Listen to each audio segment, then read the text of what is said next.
রাজনৈতিক দলের মধ্যে দিল্লিতে অনুষ্ঠিত ত্রিপাক্ষিক চুক্তি বাস্তবায়নের অগ্রগতি। মাননীয় স্পিকার স্যার, এই চুক্তি যখন দিল্লিতে স্বরাষ্ট্র দপ্তরের হল ঘরে স্বাক্ষরিত হয়েছিল, তখন কেন্দ্রের ইউনিয়ন উপমিনিস্টার অমিত শাহ জি ছিলেন, ত্রিপুরার মাননীয় মুখ্যমন্ত্রী মহোদয় প্রফেসর ডক্টর মানিক শাহ ছিলেন আমাদের ট্রাইবাল ওয়েলফেয়ার মিনিস্টার বিকাশ দেববর্মা মহোদয়, ছিলেন আমাদের মন্ত্রী শুক্লাচরণ মহোদয় মহোদয় সহ চিফ সেক্রেটারি এবং অন্যান্য অফিসার ছিলেন। চুক্তি আজকের দিনে স্বাক্ষর হওয়ার আজকের দিন পর্যন্ত 16 মাস 20 দিন হয়েছে। এই সম্পর্কে অগ্রগতি কি হয়েছে আমরা জানতে পারিনি, তাই এই ডিসকাশনের জন্য নোটিশটা দেওয়া হয়েছিল।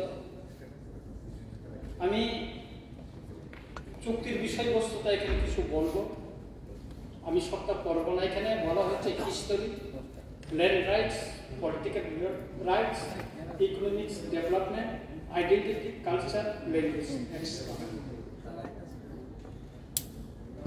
আমি প্রথমে হিস্টোরির ব্যাপারটা বলবো।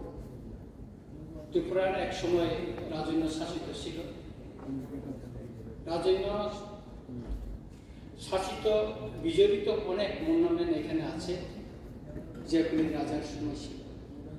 কিন্তু কালক্রমে বিভিন্ন রাজনৈতিক দলের শাসনকালে এইগুলি ধীরে ধীরে কোনো জায়গায় এগুলি ভেঙে ফেলা হয়েছে, কোনো তা অসংরক্ষণের কারণে এইগুলি ভেঙে পড়ছে।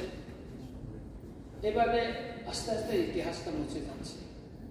আমি আপনার সামনে একটা তুলে ধরি, সত্য একটা দুঃখের ব্যাপার। ভিক্টোরিয়া মেমোরিয়াল হসপিটাল এস্টাবলিশ হয়েছিল এটা 1873, 1313 খ্রিস্টাব্দ মহারাজা বিচন্দ্র মাণিক্য বাহাদুরের সময়, এবং এটা মহারানী ভিক্টোরিয়ার নামে এই হসপিটালটা এস্টাবলিশ করা হয়েছে 1903 সালে। 1990 সনে এর নাম পরিবর্তন করা হয়েছে ইন্দিরা গান্ধী মেমোরিয়াল হসপিটাল। এখন যে ভিক্টোরিয়া মেমোরিয়াল যে হসপিটালটা আছে আগে, এটা অকেজো ফেলে রাখা হয়েছে।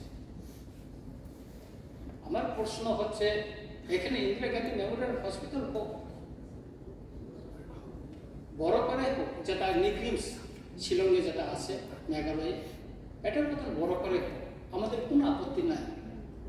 কিন্তু সেই রাজ আমলে নির্মিত এবং কুইন ভিক্টোরিয়ার নামে যে হসপিটালটা, সেটা পরিবর্তন করাটা, নাম পরিবর্তন করাটা আমি মনে করি এটা ইতিহাসকে মুছে দেওয়ার একটা চক্রান্ত চলছে। শুধু ওই সময় না, 1990 সনে না, পরবর্তীকালে বিভিন্ন সময় বিভিন্ন জায়গায় নাম পরিবর্তন হয়েছে। আমি এইভাবে ইতিহাস যদি বলতে যাই অনেক হবে। আর একটা আমি বলবো অমরপুর, এটা মহারাজা অমর মানিক্যের সময় এই অমরপুরের নামটা করা হয়েছে। 1577 থেকে 1586 পর্যন্ত রাজত্ব ছিল। এখনো অমরপুর দিঘি দাঁড়িয়ে আছে এখানে।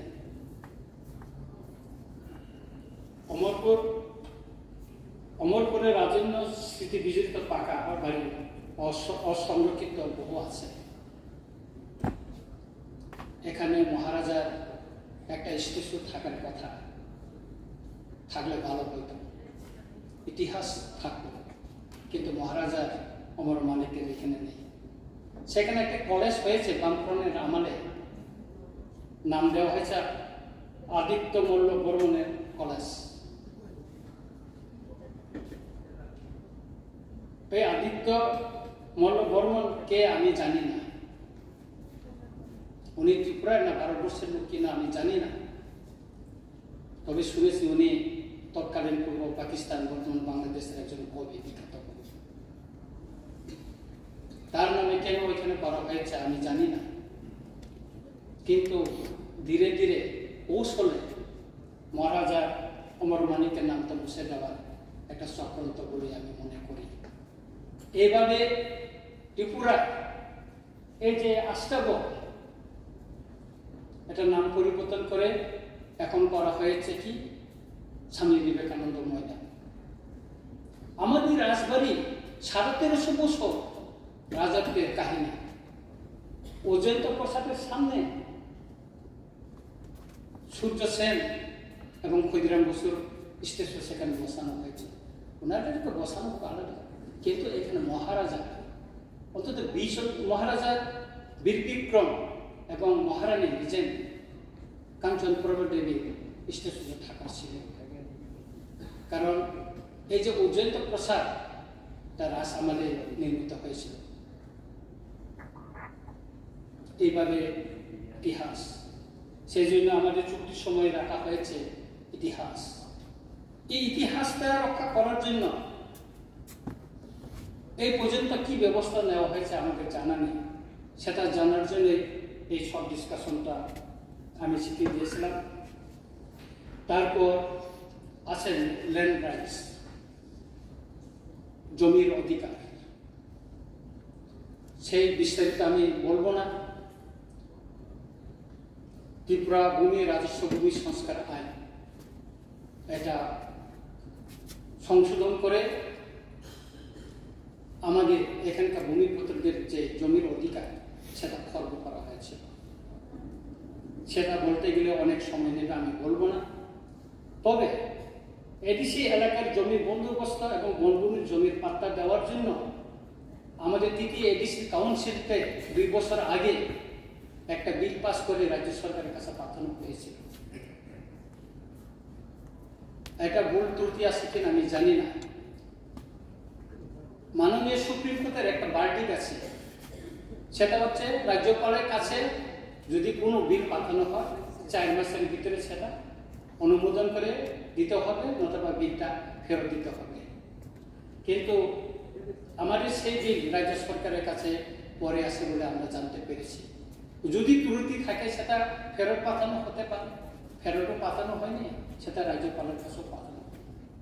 কি কারণে, কি রিজনে এটা এভাবে ফাইলবন্দি করে রাখা হয়েছে সেটা আমরা জানতে পারিনি। তাই আমাদের এই যে চুক্তি ল্যান্ড ম্যাচের কথা বলা হয়েছে, আমরা সবাই মিলে ত্রিপুরার সমস্যা সমাধানের জন্য তো এই চুক্তি, অনেক জনগণের আন্দোলনের পরে এই চুক্তিটা হয়েছে।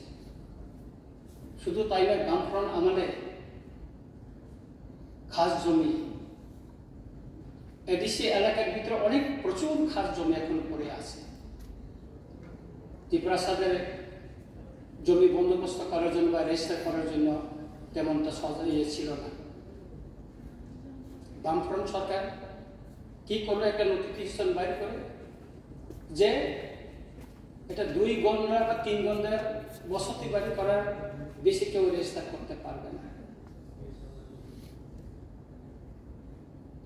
সেই অর্ডিন্যান্সটা এখন উঠে দেওয়া, ফলে অনেক ত্রিপুরাসা নিজেদের দখলে জমি রাখলেও তাদের কাগজপত্রে তারা মালিকানা না। বিষয়টা খুবই গুরুত্বপূর্ণ। তাই আমি বলবো এই বিষয়ে সরকার কি ব্যবস্থা গ্রহণ করেছে এটা আমি জানতে চাই। পলিটিক্যাল রাইটসের কথা এখানে বলা হয়েছে। পলিটিক্যাল রাইটসের কথা বললে আমরা বলতে হবে অ্যাডমিনিস্ট্রেশন পাওয়ার।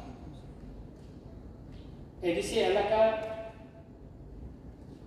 125 অ্যামেন্ডমেন্ট বিল পাস করে, যেটা আমাদের এই পবিত্র বিধানসভায় পাস করে পাঠানো হয়েছিল দিল্লিতে। এটা শুধু আজকে আমরা উঠেছি বলে না, এটা বর্তমান যে শাসক দল বিজেপির ম্যানিফেস্টোতে 2018-2023 ছিল এডিসির হাতে ক্ষমতা প্রদান করা। আমি এখানে কিছু প্রতিশ্রুতির এটাও আমি এখানে নিয়ে আছি, টেক্সট এখানে আছে। এটা 7 বছর ক্ষমতায়, কিন্তু সংসদে এই বিলটা উঠছে না। এই ব্যাপারে কি অগ্রগতি হয়েছে আমাদের কিছু জানা নেই। যতটুকু জানতে পেরেছি, সে বিল পাস হলে এডিসি এলাকায় যে বর্তমান যে 28টা সেটা বেড়ে 44টা হবে এবং নমিনেটেড 6টা হবে, টোটাল 50টা। তার পলিটিক্যাল রাইটস যদি আমরা বলি, তবে এটা তো যে সাংবিধানিক যেটা অধিকার, এটা সংসদে কেন এখনো বিল পাস হচ্ছে না, বিষয়টা বা আমাদের রাজ্য সরকারের কাছে কি আছে তথ্য, সেটাই আমরা জানতে চাই। এবং এছাড়াও আমাদের ত্রিপুরার বিধানসভায় আরো সিট কিছু বাড়িয়ে দেওয়া যায়, যেগুলি আমাদের কিছু কিছু এলাকায় আমাদের মেজরিটি আছে, বা সেটা ডিলিমিটেশনের মাধ্যমে করা যায়, কিন্তু করা হচ্ছে না। 125 অ্যামেন্ডমেন্ট বিল পাস না করেও যদি মন্ত্রিসভা চায়, ক্যাবিনেট যদি চায়, তাহলে এডিসির হাতে কিছু কিছু ক্ষমতা ক্যাবিনেট ডিসিশন করে হস্তান্তর করতে পারে, কিন্তু করা হচ্ছে না। আজকে এডিসি এলাকার কথা আমরা বলি, এডিসি এলাকা তীব্রমাত্রার হাতে ক্ষমতা, উন্নয়ন হচ্ছে না। আমরা 3 বছর কাছাকাছি আমি এমএলএ হয়েছি। এডিসি এলাকার সমস্ত কাজ রাজ্য সরকারের মাধ্যমে পরিচালিত হয়। আপনি ব্লকে যান, সব লাইন ডিপার্টমেন্টের কাজ ব্লকের মাধ্যমে হয়, কাজগুলি সব এডিসি ভিলেজ কমিটিগুলিতে হয়। এডিসি কোনো ক্ষমতা নাই। পিডব্লিউডি কাজ বলে, আইডির কাজ বলে, সমস্ত কাজ এডিসি কোনো ক্ষমতা নাই। তাই আমি বলবো যে আমাদের যে পলিটিক্যাল রাইটস হিসাবে 125 অ্যামেন্ডমেন্ট বিলটা এটা তাড়াতাড়ি সংসদে বিল পাস করে এডিসির হাতে, শুধু ত্রিপুরা না, সারা উত্তর পূর্বাঞ্চল যত অটোনোমাস ডিস্ট্রিক্ট কাউন্সিল আছে সেখানে ক্ষমতা প্রদান করার ব্যবস্থা করা হোক। বিশেষ করে ত্রিপুরাটা খুবই জরুরি হয়ে পড়েছেন।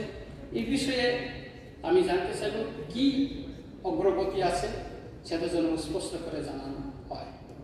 ইকোনমিক্স ডেভেলপমেন্ট, আর্থিক উন্নয়নের জন্য আমরা বলি, বিশেষ করে জনজাতিদের আমাদের মাননীয় শ্রদ্ধেয় মুখ্যমন্ত্রী উনিও প্রায় সময় বলেন যে জনজাতিদের উন্নয়ন ছাড়া ত্রিপুরা রাজ্য কখনো উন্নয়ন হবে না। আমি ওনার এই বক্তব্যে আমি প্রশংসা করি। কিন্তু এডিসি এলাকায় কি আছে? ত্রিপুরায় যত ইন্ডাস্ট্রি আছে, ক্ষুদ্র হোক বড় হোক, সব এডিসির বাইরে। এডিসি এলাকায় সবচেয়ে বেশি কি উৎপাদন হয়? রাবার। রাবার বেস করে সেখানে ফ্যাক্টরি খোলা যায়, কিন্তু খোলা হয়নি, সব এডিসির বাইরে। ব্যাম্বু বেস করে ফ্যাক্টরি খোলা যায়, সেটাও খোলা হয়নি। পাইনঅ্যাপেল, জ্যাকফ্রুট বেস ফ্যাক্টরি, সেটাও যদি ইনিশিয়েটিভ করা যায়। হ্যান্ডিক্রাফটস, বাঁশ বেতের যে ইয়েটা, সেটাও করা যায়। একসময় জাপানের যে মৌলিক বাসটা লাগানো হয়েছে, আজকাল পাহাড়ের জনগণ সেগুলি কেটে ফেলে দিচ্ছে, কোনো কাজে লাগাতে পারছে না। আপনি যান বিভিন্ন জায়গায়, আমি যখন ঘুরি দেখি, আমি জিজ্ঞেস করছিলাম একদিন গাড়ি থামিয়ে, কেন আপনারা এইগুলি কেটে ফেলে দিচ্ছেন? না, এটা কেউ কেনার লোক নাই। কিন্তু এইগুলি চেয়ার, বিভিন্ন খাট তৈরি যদি করা যায়, এখানে অত্যাধুনিক মেশিন বা তাদেরকে প্রশিক্ষণ দিয়ে যদি করা যায়, তাহলে এখানে অর্থনৈতিক ডেভেলপমেন্টটা এডিসি এলাকা অনেক বেকার যুবকের কর্মসংস্থান হয়ে যেত। আইডেন্টিটি, পরিচয়,